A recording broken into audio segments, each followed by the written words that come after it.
A Study in Scarlet by Sir Arthur Conan Doyle. Part 2, Chapter 2, The Flower of Utah.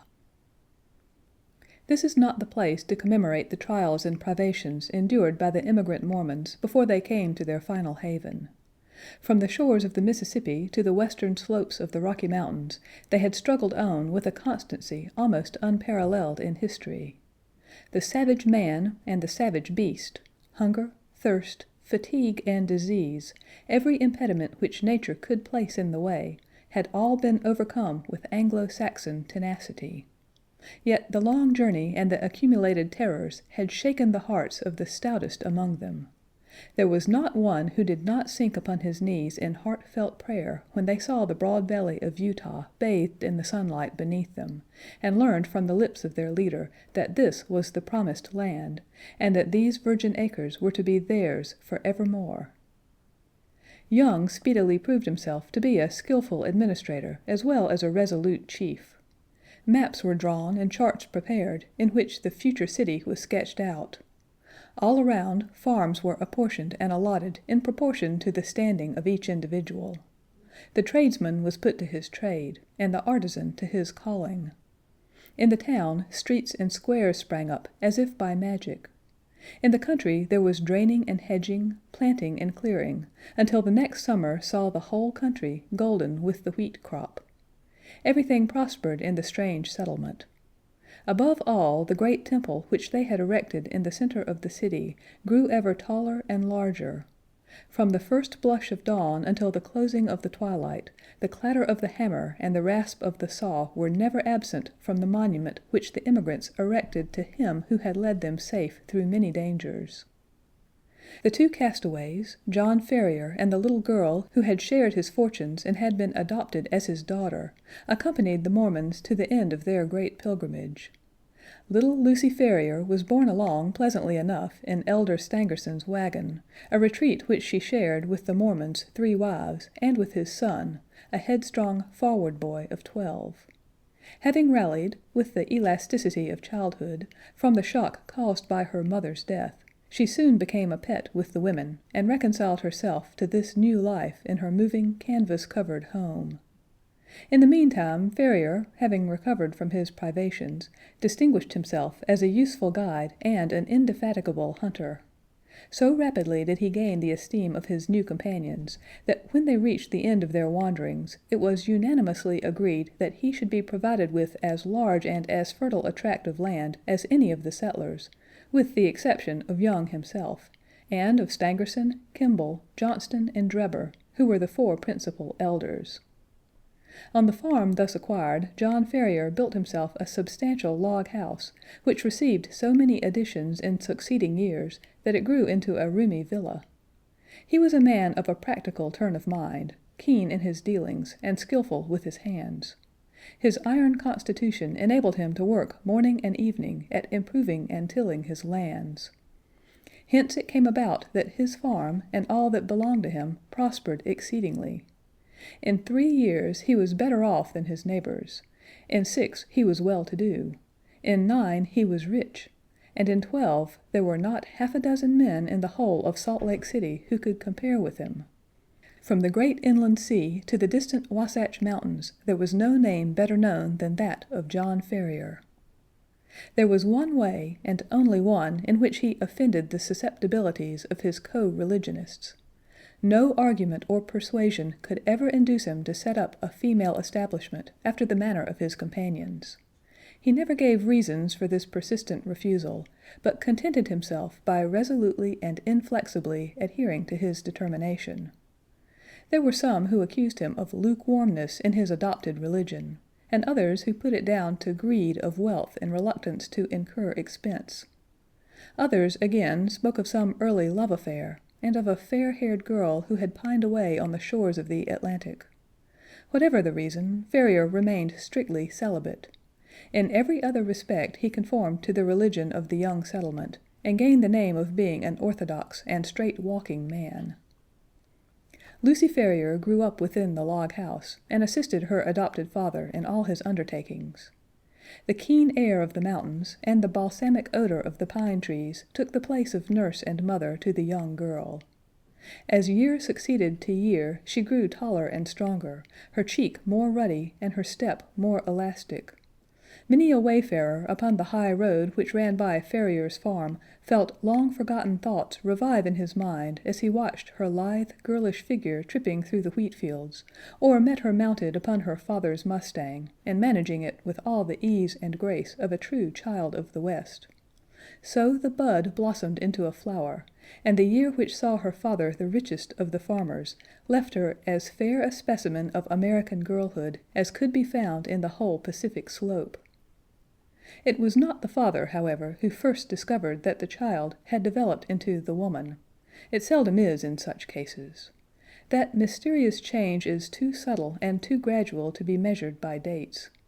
Least of all does the maiden herself know it until the tone of a voice or the touch of a hand sets her heart thrilling within her, and she learns, with a mixture of pride and of fear, that a new and a larger nature has awakened within her. There are few who cannot recall that day and remember the one little incident which heralded the dawn of a new life. In the case of Lucy Ferrier, the occasion was serious enough in itself, apart from its future influence on her destiny, and that of many besides. It was a warm June morning, and the Latter-day Saints were as busy as the bees whose hive they had chosen for their emblem. In the fields and in the streets rose the same hum of human industry. Down the dusty highroads defiled long streams of heavily laden mules, all heading to the west, for the gold fever had broken out in California, and the overland route lay through the city of the elect. There, too, were droves of sheep and bullocks coming in from the outlying pasture lands, and trains of tired immigrants, men and horses equally weary of their interminable journey. Through all this motley assemblage, threading her way with the skill of an accomplished rider, there galloped Lucy Ferrier, her fair face flushed with the exercise, and her long chestnut hair floating out behind her. She had a commission from her father in the city, and was dashing in as she had done many a time before, with all the fearlessness of youth, thinking only of her task and how it was to be performed. The travel-stained adventurers gazed after her in astonishment, and even the unemotional Indians, journeying in with their peltries, relaxed their accustomed stoicism as they marveled at the beauty of the pale-faced maiden. She had reached the outskirts of the city when she found the road blocked by a great drove of cattle, driven by a half-dozen wild-looking herdsmen from the plains. In her impatience, she endeavored to pass this obstacle by pushing her horse into what appeared to be a gap. Scarcely had she got fairly into it, however, before the beasts closed in behind her, and she found herself completely embedded in the moving stream of fierce-eyed, long-horned bullocks. Accustomed as she was to deal with cattle, she was not alarmed at her situation, but took advantage of every opportunity to urge her horse on, in the hopes of pushing her way through the cavalcade. Unfortunately, the horns of one of the creatures, either by accident or design, came in violent contact with the flank of the mustang, and excited it to madness. In an instant it reared up on its hind legs with a snort of rage, and pranced and tossed in a way that would have unseated any but a skilful rider. The situation was full of peril. Every plunge of the excited horse brought it against the horns again and goaded it to fresh madness. It was all that the girl could do to keep herself in the saddle, yet a slip would mean a terrible death under the hoofs of the unwieldy and terrified animals. Unaccustomed to sudden emergencies, her head began to swim, and her grip upon the bridle to relax. Choked by the rising cloud of dust, and by the steam from the struggling creatures, she might have abandoned her efforts in despair, but for a kindly voice at her elbow which assured her of assistance. At the same moment a sinewy brown hand caught the frightened horse by the curb, and forcing a way through the drove, soon brought her to the outskirts. "You're not hurt, I hope, miss," said her preserver respectfully.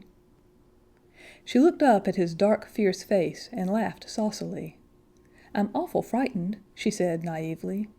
"Whoever would have thought that Pancho would have been so scared by a lot of cows?" "Thank God you kept your seat," the other said earnestly. He was a tall, savage-looking young fellow, mounted on a powerful roan horse, and clad in the rough dress of a hunter, with a long rifle slung over his shoulders. "I guess you are the daughter of John Ferrier," he remarked. "I saw you ride down from his house.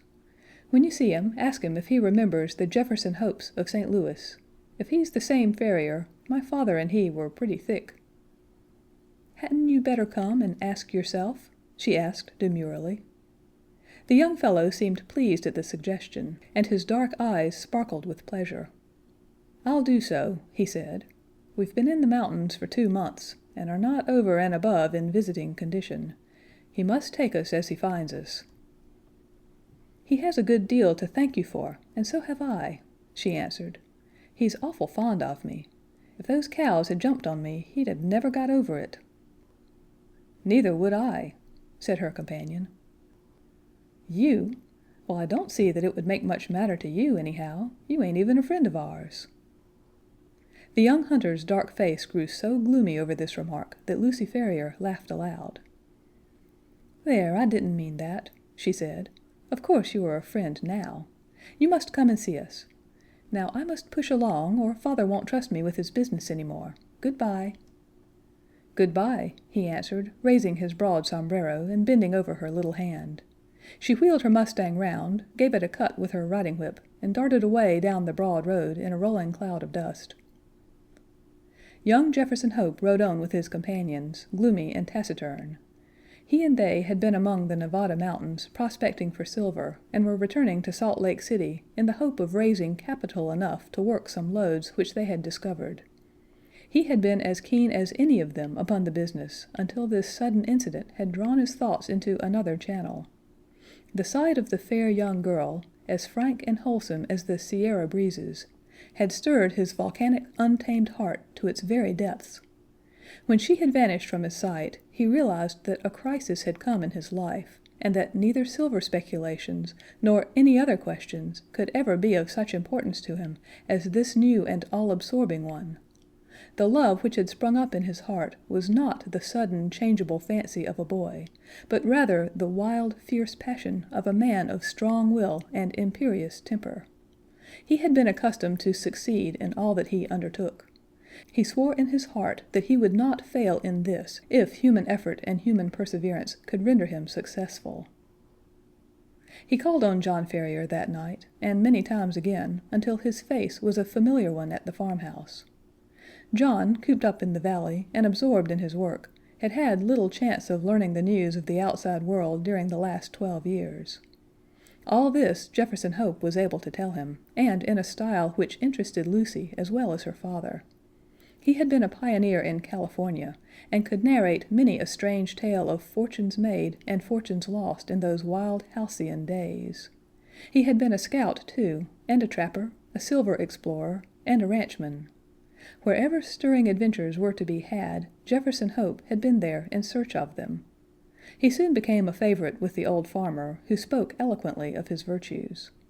On such occasions Lucy was silent, but her blushing cheek and her bright, happy eyes showed only too clearly that her young heart was no longer her own. Her honest father may not have observed these symptoms, but they were assuredly not thrown away upon the man who had won her affections. It was a summer evening when he came galloping down the road and pulled up at the gate.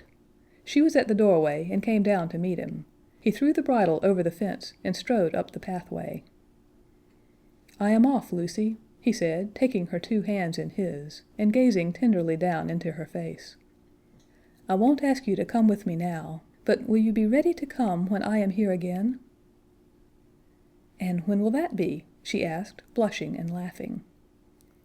"A couple of months at the outside. I will come and claim you then, my darling. There's no one who can stand between us." "And how about father?" she asked. "He has given his consent, provided we get these mines working all right. I have no fear on that head." "Oh, well, of course, if you and father have arranged it all, there's no more to be said," she whispered, with her cheek against his broad breast. "Thank God," he said, hoarsely, stooping and kissing her. "It is settled, then. The longer I stay, the harder it will be to go. They're waiting for me at the canyon. Good-bye, my own darling, good-bye. In 2 months you shall see me." He tore himself from her as he spoke, and, flinging himself upon his horse, galloped furiously away, never even looking round, as though afraid that his resolution might fail him if he took one glance at what he was leaving. She stood at the gate, gazing after him until he vanished from her sight. Then she walked back into the house, the happiest girl in all Utah. End of Part 2, Chapter 2.